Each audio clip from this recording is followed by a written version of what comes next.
The first Soviet and American pioneers had led the way in spaceflight. However, both nations realized quickly that they would require more manpower to achieve their goals. NASA selected a second intake of 9 astronauts in September 1962. They included Edward White, Elliot C. Jr., Frank Borman, and a young Neil Armstrong. The Soviets had formed the female core at this time and successfully launched Valentina Tereshkova into orbit. Perhaps this young American would have been the first woman into space. NASA training and selection staff who were vetting the Mercury 7 had also secretly begun vetting female applicants in another private facility. 24 applicants, all of whom were skilled pilots, were put through the same testing regime as the men. Jerry Cobb ranked in the top 2% of both male and female groups. 12 other women passed the stringent testing, but NASA wanted only test pilots, rejecting the female applicants. Jerry, who was a well-known pilot of her time, was offered an administrative position with NASA that lasted only 3 years. Cobb moved to South America and began humanitarian work, flying aid and medical supplies to indigenous peoples. She has since won many awards and accolades for her work, including the Amelia Earhart Medal. The Soviets picked another 15 cosmonauts for training, and NASA's Group 3 selection in October 1963 included Buzz Aldrin and Michael Collins. All but 4 of these Group 3 astronauts would survive training to fly Apollo missions. Theodore Cordy Freeman was not one. A test pilot and captain in the US Air Force, he had logged more than 2,400 flight hours in jet aircraft. Like all the other astronauts, Freeman flew the Talon T-38 jet aircraft as part of his training. On 31st October 1964, whilst flying the Talon, Freeman hit a goose. The bird smashed through his canopy, and debris was sucked into the aircraft's engine, causing a flameout. Freeman managed to eject from the jet, but was too close to the ground for his parachute to function. He was to become the first American astronaut to die whilst in training. Unknown at the time, however, was that the Soviet Union had also suffered the death of a cosmonaut in training. Valentin Bondarenko had perished in a simulator fire 3 years earlier. Like the Nedelin launchpad disaster, these were kept secret from the West for many years. Space travel would prove to be a harsh vocation. America's 2-man spacecraft, the Gemini, was ready. With it, a new launch booster, the Titan II missile. The Titan II ICBM had come into existence as the United States' primary intercontinental ballistic missile. It was a 2-stage rocket utilizing kerosene and dinitrogen tetroxide fuels. This allowed for the missile to be stored underground in a silo, fully fueled and able to be launched from that silo, unlike the previous Atlas. 31.4 meters tall and with a diameter of 3.05 meters, as a weapon it carried the Mark VI re-entry nose cone with a W-53 nuclear warhead, capable of a 9 megaton yield, the largest ever fielded by the United States. After modification and some refit, the Titan II was sent aloft with Gemini 1 on April 8, 1964. The unmanned Gemini was a test version only. Packed with instruments to study the new design, it did not even separate from the second stage booster. The mission lasted 3 orbits, although the craft remained in orbit for 4 days before it was deliberately destroyed on re-entry. Gemini 2 was also an unmanned test craft, this time to study the heat shield and re-entry of the Gemini design. Launched January 19, 1965, after a previous launch failure in December, the craft flew a suborbital flight across the Atlantic, reaching an altitude of 171.2 kilometers. Although it looked like an upscaled Mercury capsule, the Gemini was a very sophisticated flying machine. It had 3 major sections. The rearmost compartment contained oxygen tanks, pumps, communications equipment, propellant for attitude thrusters, drinking water, and a battery power supply. Later flights would house the new fuel cell device to generate electricity from oxygen and hydrogen. Prior to deorbit, this section is jettisoned, exposing the midsection with the retro thrusters. These would slow the craft and drop it from orbit. The section is then jettisoned to expose the heat shield on the main craft. The Gemini was designed and developed by Canadian Jim Chamberlain, an aircraft engineer. The spacecraft was capable of making major changes to its orbit and altitude. It had a complete maneuvering system with onboard computer control. It was also designed to dock with an Agena docking target. It incorporated 2 hatches, one for each astronaut. The design also incorporated ejection seats. In case of a launch abort, the astronauts would eject individually and parachute down. One other innovation which was tested but eventually dropped was the paraglider. Designed to allow for a controlled descent, the glider would deploy after re-entry and the pilot would glide the craft to a ground landing. In the end, a standard parachute and water recovery was used. With the Soviets quietly developing their next generation of spacecraft, Gemini was ready to take center stage. It was time for America to put a man back into space.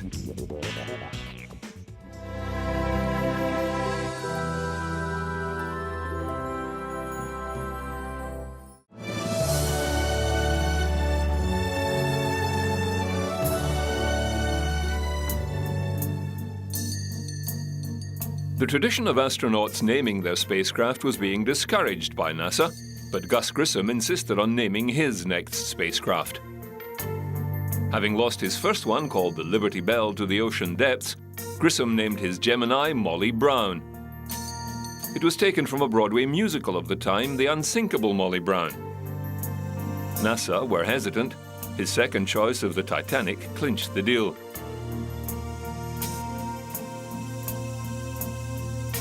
Prime crew of Gemini 3 Grissom and second intake astronaut John Young lifted off aboard Molly Brown on March 23, 1965.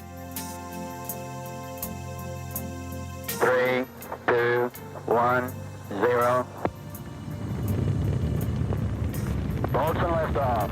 Master clock has started.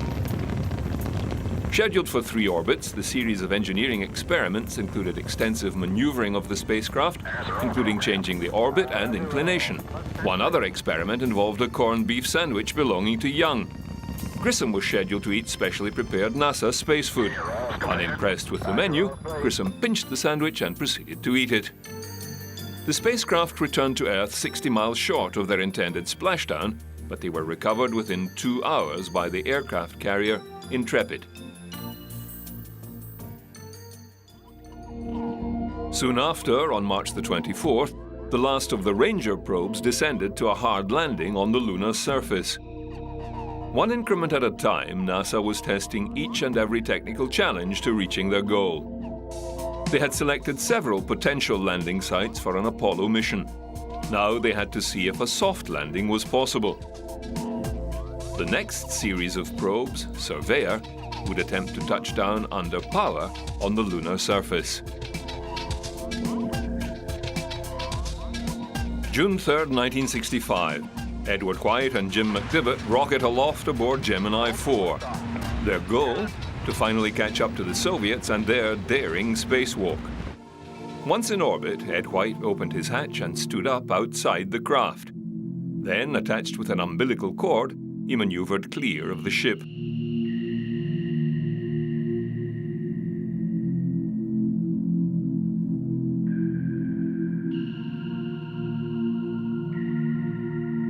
White tested a small handheld maneuvering unit and broke Leonov's record by 11 minutes. Gemini 4 completed 62 orbits. This moment, caught in full color, is arguably the point where the United States finally eclipsed the Soviet manned program and, with the rest of the Gemini project, began to pull ahead.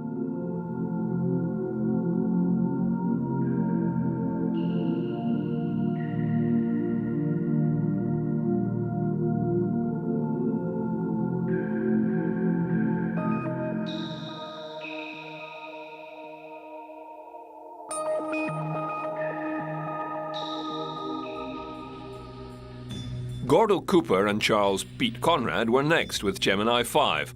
On board, a new device, the fuel cell designed to supply electricity by mixing oxygen and hydrogen, prolonging mission times beyond what batteries could supply.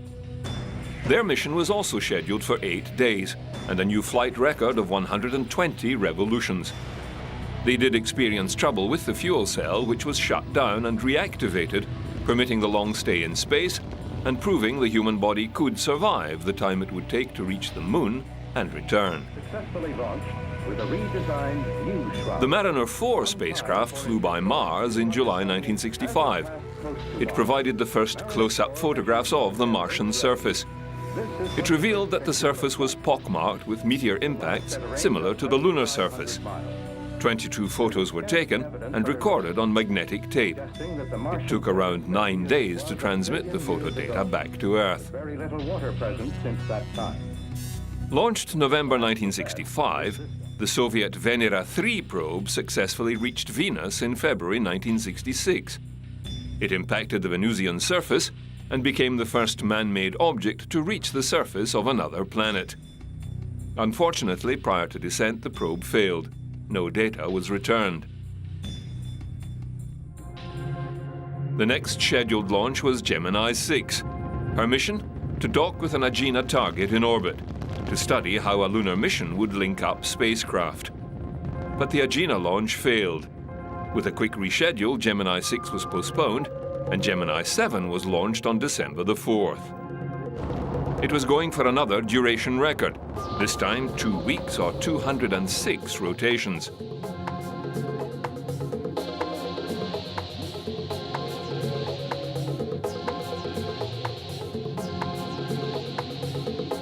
Gemini 6 attempted another launch. The main engine shut down on the pad without any damage. No liftoff. Verify program reset. A second attempt was made 3 days later, 11 days since Gemini 7 was launched. This time she made it to orbit. With some elaborate flying by Wally Schirra and the onboard computer, the two spacecraft enacted a complex rendezvous and station keeping in orbit. Aboard Gemini 7 were Frank Borman and Jim Lovell.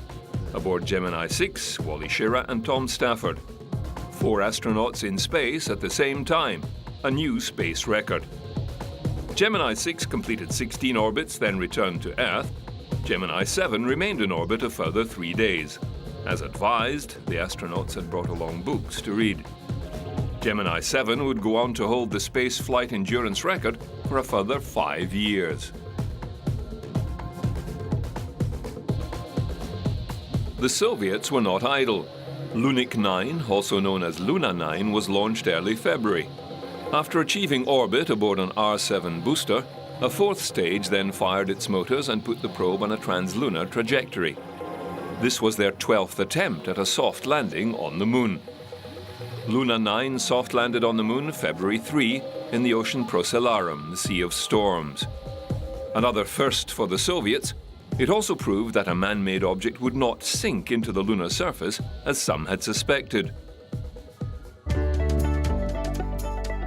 Elliot C. was backup crew along with Neil Armstrong on Gemini 5. The way astronaut crews were rotated meant that they would be prime crew on Gemini 8. However, C. was promoted and became prime crew on Gemini 9 along with Charles Bassett. C. was piloting a T-38 trainer with Bassett on board, attempting to land at Lambert Field, St. Louis in poor conditions. C. was coming in too low and struck the very building where their spacecraft was being built. Both were killed instantly. The accident was a great loss to the astronaut community. However, as trained for, the backup crew stepped up to become prime crew. This altered the roster of astronauts' schedule and in effect put Buzz Aldrin in a seat next to Neil Armstrong.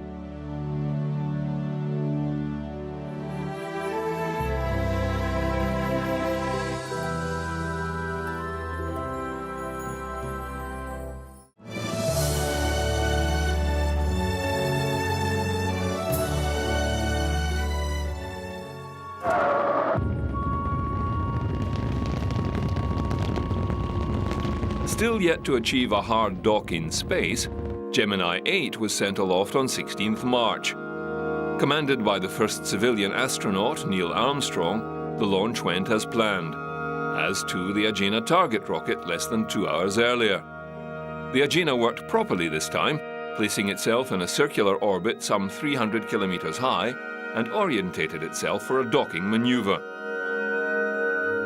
Gemini made several burns to modify her orbit and bring her within 330 kilometers of the Agena, where they made radar contact and closed in. At 104 kilometers, they made visual contact and placed the computer on automatic.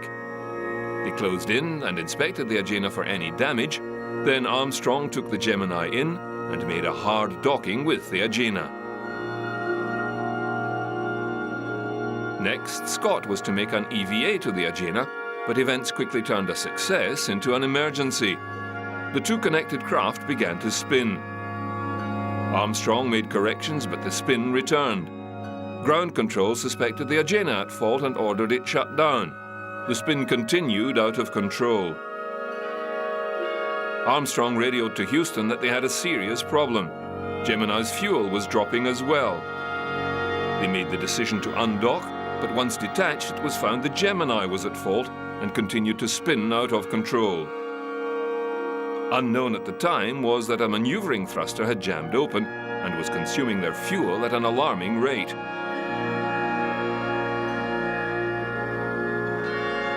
The spin increased to 1 revolution per second. Only moments before the crew would have blacked out, Armstrong took manual control and made an emergency decision. He shut down the automatic thruster system and engaged the RCS, or re-entry control system, to bring the violent spinning under control. Mission rules dictated that if the RCS was used for any reason, the flight must be aborted. Gemini 8 made an emergency landing with 2 very lucky astronauts.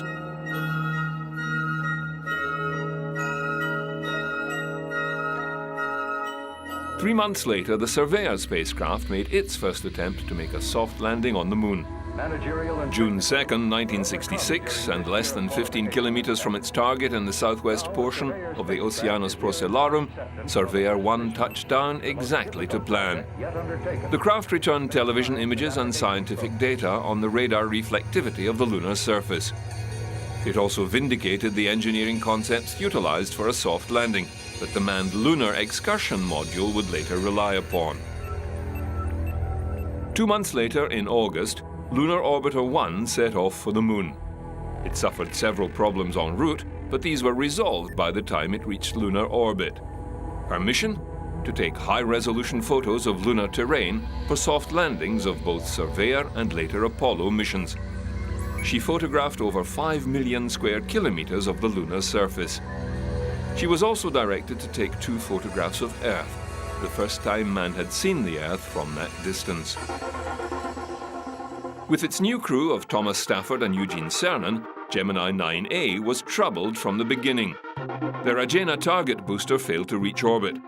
A second booster was prepared with only the ATDA, or docking section, of their Agena target fitted.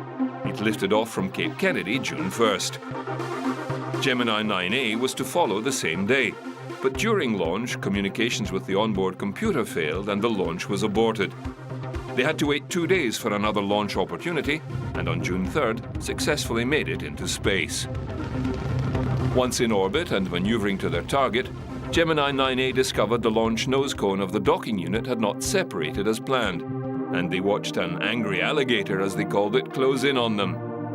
That part of the mission was aborted. Next, Cernan was to EVA and test a new maneuvering backpack unit housed at the rear of the Gemini. His spacewalk was doomed from the start. His visor fogged up, his air-cooled spacesuit overheated with the exertion, not enough thought had been put into exterior handholds and the difficulty of moving about in free fall. Cernan had to abort the exercise and return to his seat. Even then, they had trouble resealing the hatch. Later spacesuits would be liquid-cooled, and a more realistic EVA schedule plotted. Gemini 9A made 47 orbits, then returned to Earth. In comparison, Gemini 10 worked like a charm. Their Agena booster functioned flawlessly. Michael Collins and John Young docked with the craft after giving a fuel-consuming chase in low orbit. They then fired the Agena rocket motor and ascended to an orbit of 763 kilometers, the highest a human had ever traveled, and they achieved this whilst flying backwards, or eyeballs out as they called it, and not particularly comfortable. There they circularized their orbit and slept for 8 hours. Their first EVA was simply to open the hatch and stand up in their seats and take photographs. Their onboard experiment studied radiation levels at that altitude, along with radiation flux and energy flux detectors.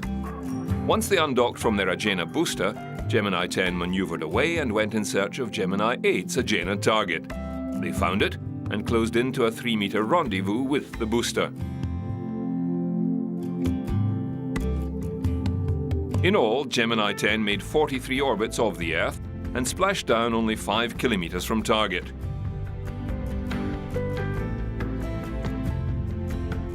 With only 2 more Gemini flights scheduled, the program was coming to a close and the next phase about to begin. With work on the 3-man Apollo spacecraft and lunar lander proceeding well, tests on the new booster, the Saturn 1B and the mighty Saturn V, were proceeding.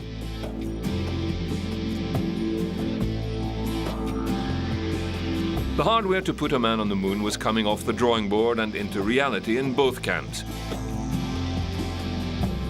The Soviets' chief engineer Korolyov was about to unveil his masterpieces, the Soyuz spacecraft and his moon rocket, the enormous N-1.